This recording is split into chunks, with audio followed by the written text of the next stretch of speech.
Hey everyone, Coach Oyama. Uh, I am Coach Oyama here. I have a passion to help you improve, and I specialize in macro. And all my VOD reviews and coaching are free. All you got to do is DM me, and I'm happy to help you. There's like some experience that I have here, right in the VOD review. Got a Baptiste, apparently stuck in a rut today, and let's try to figure out how we can improve from the top down here. Um, really quickly. Just looking at the team comps first of all, what I'm noticing is that uh, well, you wouldn't know, but yeah, they at least have a Soldier 76 in a ramp. So that's the things that we've seen so far. But out of your team comp, what you can control is you have a Reinhardt, so you're going to be brawling in the front line, and you have a Hanzo and Soldier. So that's a pretty slow creeping DPS line-ish. I would say it'd be very important to think about angles in this matchup rather than brawling into the enemy Ramattra, especially since Ramattra is like very resistant to brawl once he has a Nemesis form. Okay, so what I'm seeing initially here is there's a lot of focus on you on your Reinhardt, and I can kind of tell from the body language in the micro at least that you're not really too focused about anything else when you're shooting your Reinhardt. What tells me that is your positioning here, how you LOS main, and you're not.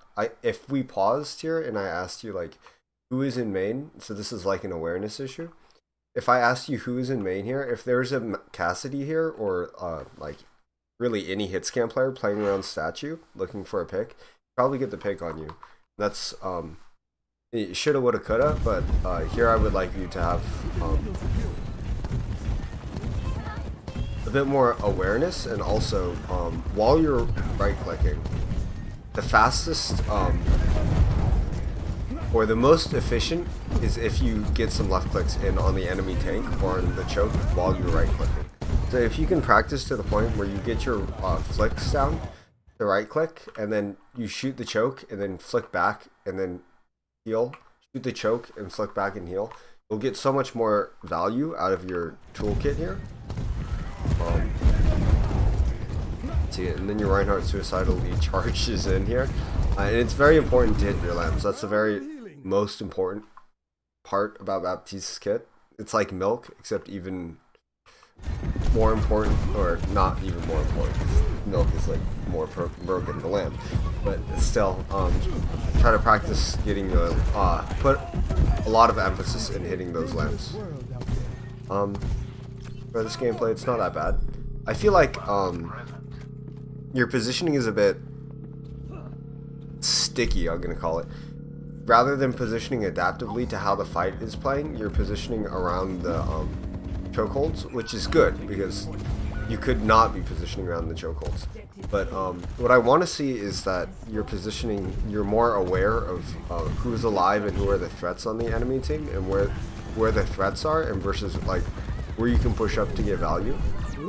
Oh, okay, you're windowing here. This is fun. Okay, so a little bit slow on recognizing that turret there, but going over this window, I would like to see this window come out actually later, because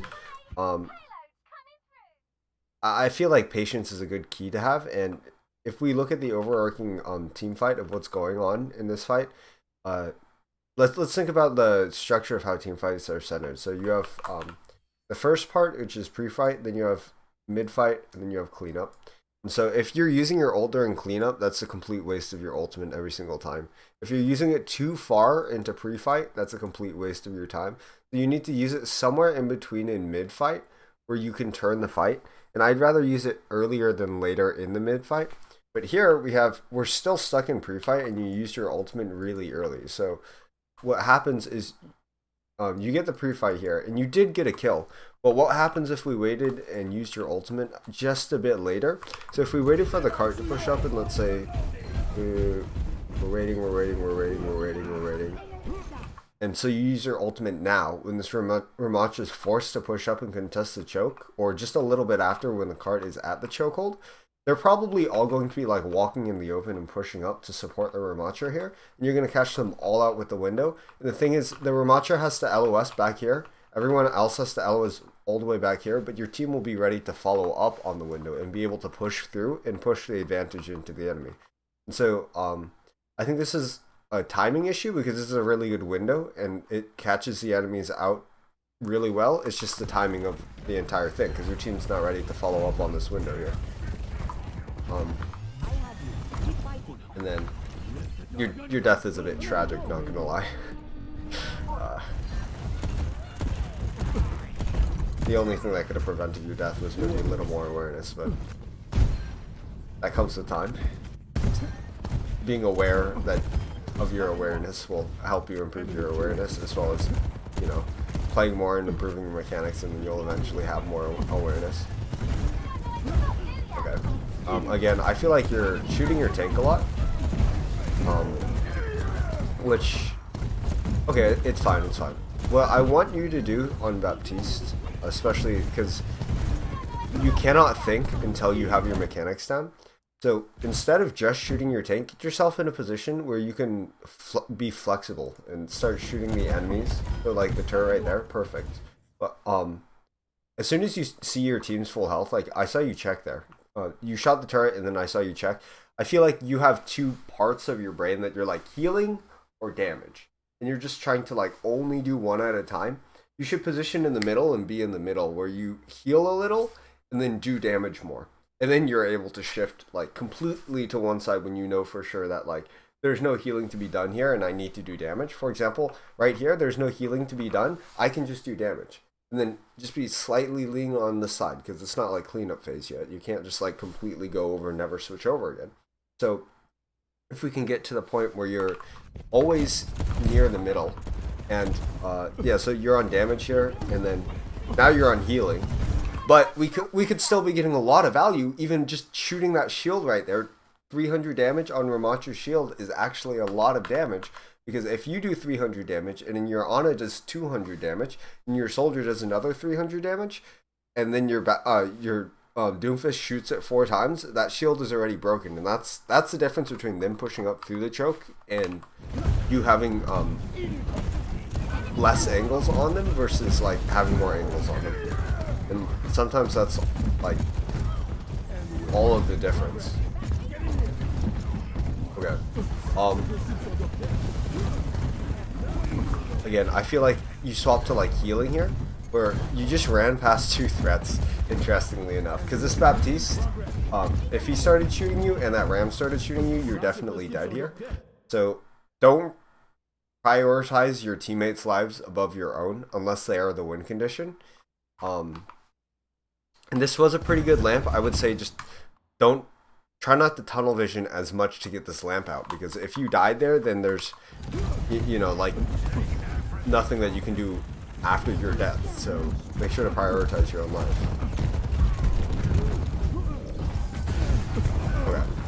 Okay. Going into this fight here, I feel like instead of, or on top of playing corners now, your positioning, I want you assessing threats with your positioning. So what that means is, I see you playing like in this general area of like this chokehold around this corner, and then around the cart-ish, and then around here, where it's kind of like wherever you think your priorities are needed, but rather let's focus on getting your positioning to address threats. So the threats on the enemy team would be the enemy Baptiste, Soldier, Sojourn, and the Ramattra. And so if we look at your positioning in the past 7 seconds here against at least the Ramattra, I feel like you're ignoring the Ramattra, and if the Ramattra were a little bit better, you would be like perma-dead. So, okay, he just wasted his ulti. But needless to say, there's a lot of moments where you kind of just walk past certain threats, and that's just not a good habit to have. So let's just integrate that into your positioning while you're what is it? Still playing around the corners.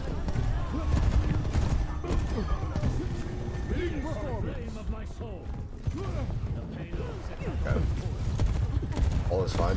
Yeah. The positioning is fine here. I would be complaining about like not addressing the threat of the Sojourn, but you're pretty much in a cleanup phase, or the end of the mid fight into the cleanup phase, so you can position that aggressively and more than that. I like this aggressive positioning, you holding space for your team, and then your team decides to step up and actually help you. Your Ana is kind of C9ing though. Okay, objective base game. Okay, nice window. I like this. This is like at the end of the cleanup, at the end of the mid fight, and they're all unprepared, and so you stagger the enemies. Very good. Go back here. I like how you take the high ground on the third point. That's really good. Yeah.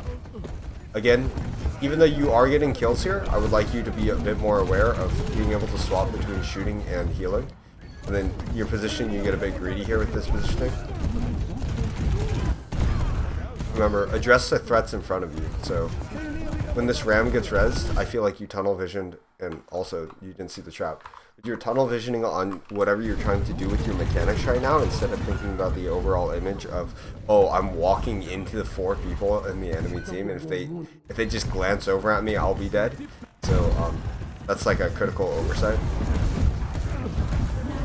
Okay.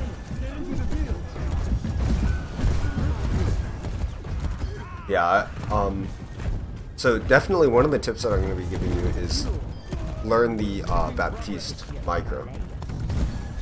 So yeah, that's going to be one, and then the other is going to be using your window, because I feel like consistency with the window, especially Baptiste, you build the window so very fast. It's one of the fight-winning ultimates in the first fights, which are most important, in which you can just kind of crank out a window and then win your team fight based off of just having a window. It happens in comp a lot. And then finally, your positioning, addressing threats, because I like how you play high grounds, I like how you play corners. Okay, let's talk about this window here. So if we go back again and draw like the pre-fight, mid-fight, and then cleanup, where are we here? It's a 2v4, so 4 and 2. God, this font is terrible with color. So 4 here, 2 here. We're probably in the cleanup phase, and there's not much mid-fight. Let's say you do kill all of these 4 people, your soldier's probably still gonna die, and are you comfortable sitting on the cart facing 1v1 and then having them having the spawn advantage here? I wouldn't really think so, so this was more of a cleanup phase window, and it's just a kind of like a logic base. Even if you kill all of them here, it's going to be very hard for you to push it, because like, see, you got that kill on the Curie and your team's just not ready in the timing to like be able to take advantage of that kill. Oh god, my stomach hurts. I think I poorly washed my water bottle and then drank out of it, and so there was soap. I didn't taste the soap, but like okay. Yeah, the positioning again, there's a Symmetra, gotta watch out there. I didn't see you S-King, but she did die pretty quickly, so I'll give you that much. Very nice, okay. Oh man, there are multiple rounds on there. Okay. Let me watch this positioning close to the very beginning here. This is pretty good positioning. I would say it's more of just your priorities of what's going on. Yeah, because when I can tell when you're healing your Junkrat here, you're so focused on healing your Junkrat, you forgot that you peaked main, and they have a soldier and they have a widow. And so if you were playing against slightly better players, the fact of the matter is they'd be able to chunk you down so hard that you use a lot of resources or that you die there. So very important to get your mechanics down to the point where, yeah, again, here, if you were just right-clicking as well as left-clicking, like getting the combo in, it's, if you want maximum healing, 2 right-clicks, 1 left-click, 2 right-clicks.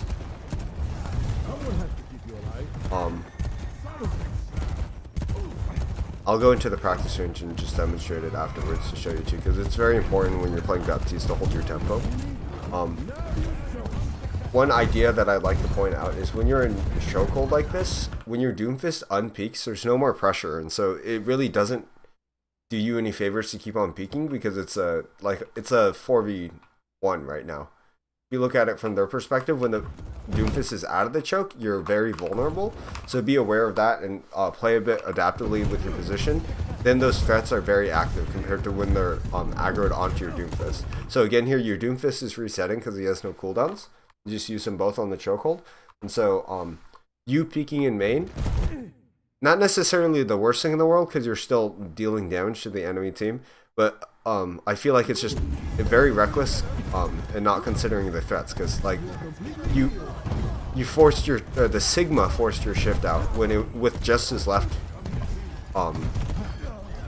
click, his primary fire, and if that happened and then one of their DPS were slightly better in flank, that would be very detrimental to your well-being in a sense, in essence. And so that would result in your death. Again, like taking the spam from the Ana, but that was just kind of the cost of living, to be honest. Okay. Okay. One thing that I'd like to point out, if we get to the point where you're ult tracking, you would ult track that they have Sigma ult, and then you would hold tab and look that you have Zenyatta ult, so you know what's going into this team fight, and then so you don't waste your lamp with your Zen. I think from here on out, if you know that you have another defensive ult or have another, just know what utilities you can to counter which ults. For example, in this exact instance, I'm going to tell you Sigma ult, if you have lamp, you should probably use it on the way down, unless you have a Transcendence going. That's the only other ultimate, or only other thing that I can think of that takes priority over your lamp.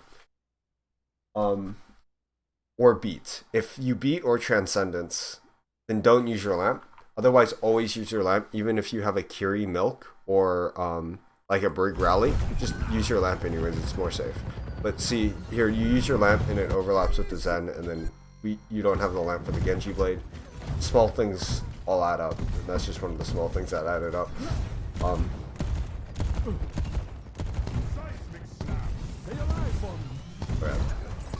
Yeah, I'm not gonna harp on you for missing that shift or whatever. I think there are more important things. Okay, that lamp there is a bit sussy because in the tempo of things, your Doomfist wasn't really in danger. So maybe I feel like a common idea is properly assessing threats, because sometimes I feel like you're just like walking in a park in front of the enemy DPS, and then other times perhaps that you're freaking out about nothing. Okay. If we look at this team fight, one thing that I like to do is like, what would ML7 do? So while you're just sitting in this choke, I feel like you're panicking a lot.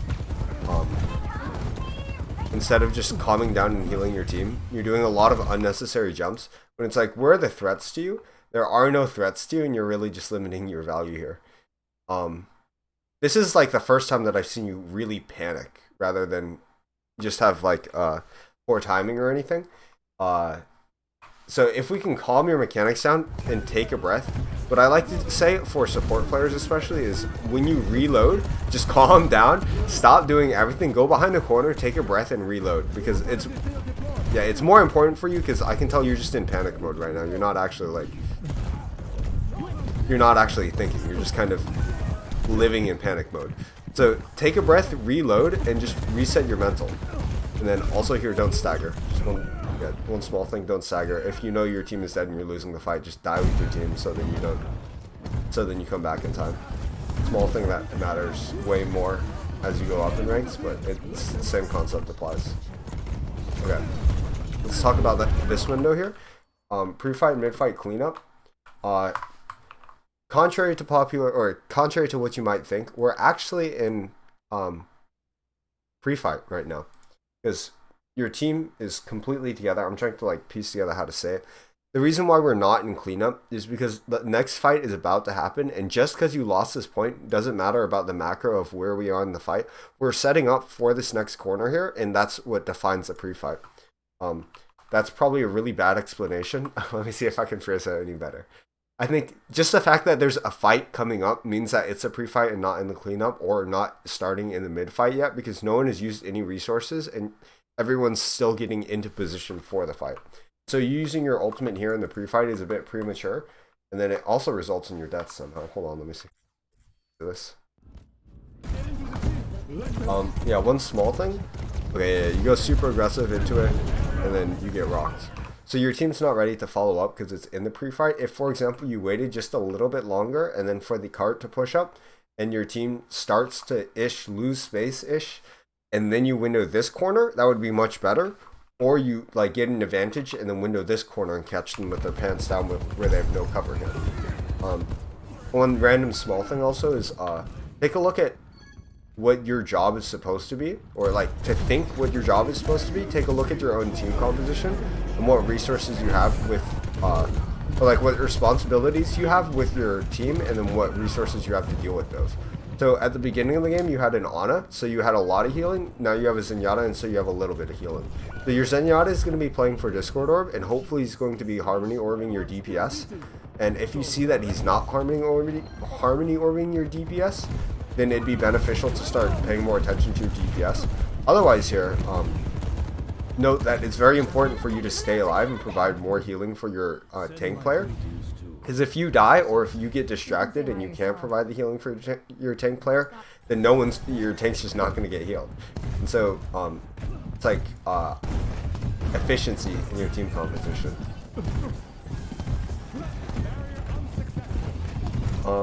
Again, you're kind of peeking main here, so if the Junkrat shot at you, let's properly assess that threat there. And then, yeah, I feel like as the game progresses, your mechanics get more and more panicky. Not necessarily to say worse, it's just panicky because you're using the same tools and the same skill set, but you're not as controlled, and that's the important part. Because when you get less controlled, you start thinking less, and your habits start to fade away, and you tunnel vision. Because I can tell that you're playing aggressive here, which is good, but your mechanics take over. And if you look at this from like the Sigma's perspective of like where your positioning is, it's great. It's great. It's great. It's great. Why is there a Baptiste right in front of me? It's poor. And then the reason why that this happens is because you let your nerves hijack you and focus too much on your mechanics. And the way that we can mitigate that, one is by reducing your nerves, and two is by improving your mechanics. So if you have a solid control over all your mechanics and you never get to the point where it takes over the majority of your brain power so you can't think about positioning or decision making, then that'd be one way to control it. Or you can be so calm and collected that you never get nervous and you never start like jumping in the air like this unnecessarily, and that your decision making is very good and you're just missing shots at this point, and you're not like poorly positioning, or you're not using cooldowns poorly, and it's just like honest mistakes, just like your mechanical ability. So I feel like you can work on both very easily here. The mechanics should come first, and the nerves and awareness will come through time, but you know, if you don't have the mechanics down, or just the knowledge of like what you need to have in the mechanics to have them down. Okay, this positioning here a bit sussy. I mean, you do get caught out by the tire, so it's a bit excusable, but I would say try to position a bit to the on the chokeholds behind your tank player, just as a generality. Ready for battle. Well, this is a long VOD review, isn't it? Ready for How battle. long? 23 minutes? Okay, not that bad. If it goes over half an hour, I'm just gonna cut it. Yeah, let's talk about this positioning here. I honestly like this positioning here, even though it's not in front of your, or not behind your tank player. But, okay, so let's talk about addressing threats here. This position is good because if they're at the choke point here, you have a counter angle from your Sigma and they have to flex their attention. However, your position is not compromised and you need to look to, like, start walking out. Ooh, and that's a very interesting way to walk out, because now you're in the open with no cooldowns, and if they decide to push forward, even though you can rely on your team to save you, but I would not rely on your team to save you, and rely more so on your positioning and cooldowns. Managing when I have more cooldowns and I'm ready to go aggressive and push the advantage, then you take those aggressive positions like at where you started, versus if you have no cooldowns and you need to play a bit more passive, I would be playing like behind hotel in a chokehold, like maybe up here. If you somehow get caught out, like you were caught out over here before, I would just coward and reposition and wait for your cooldowns, and then get value up here while in a more safe spot. or like value over here in a more safe spot, or even over here in a more safe spot, just to make sure that if one person flanks, then you're ready to deal with them with your cooldowns and not die. Let's scroll forward here, let them push through.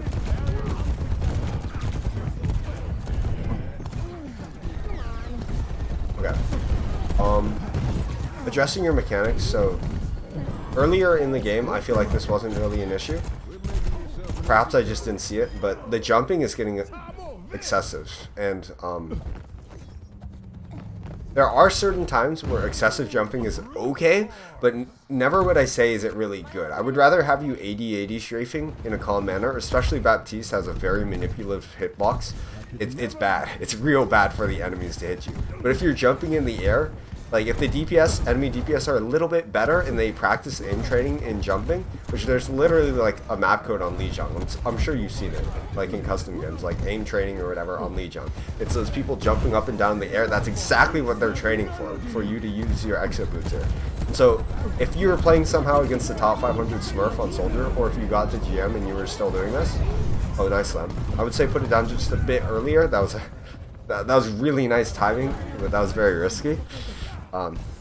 Needless to say, that was kind of beautiful timing. But if you're playing against the top 500 or in GM somehow, when you do that one jump, chances are like 7 out of 10 times you're gonna get one clipped in the air, or like shot to the point where you're like in desperate need of like going offline and using your abilities, and kind of in essence like putting you out of the team fight. It's in essence killing you.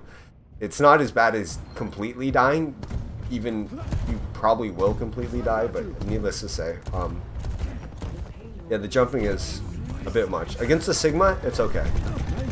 Against the Curie, it's not that bad. But okay, so let's go into the training range just real quickly to show you the combo on Baptiste.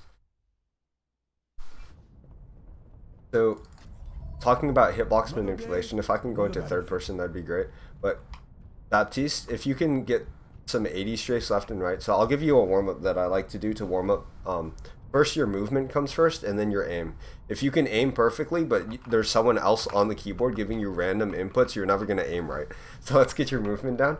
The 80 strafing, so strafe left, strafe right while shooting. Get the counter strafes perfect. And then once you get the counter strafes perfect, you can stop in the middle, do a counter strafe, and then do another counter strafe. That's level 2, and then level 3 is just complete controlled sporadic shooting. So you don't even have to move your crosshair, and just control your aiming or control your movement, and just be very controlled in your movement and how it governs your aim. And then you can start adding in crouches, and then you can start adding in, like, when you're going right, start looking left to keep your crosshair still. When you're going left, same thing.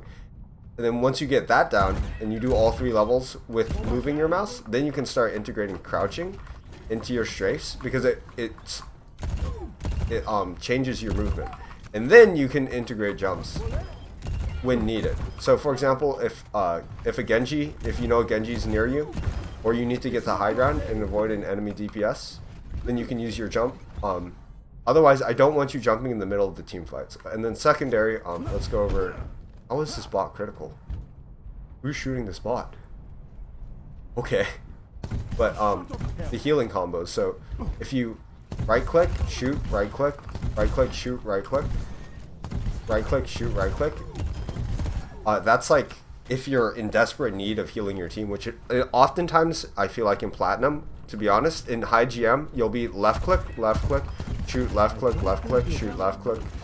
But in low plat, people take a lot of damage, so it's gonna be like, yeah, most of the time I feel like when you're playing aggressively, it's still going to be left click, and then just, even if your team doesn't need healing, just shoot it at them, because if at this tempo, you're going to run out of bullets before you run out of healing, versus at the other tempo where you're like right clicking twice and then shooting and then right clicking twice. You're gonna run out of healing first, but you know, when you need either or, that's when you need it. So let's go over the 3 things that you can work on. So one, block text. Make sure it's on block text. When you're, I feel like let's go over your positioning first, or yeah, let's do positioning first.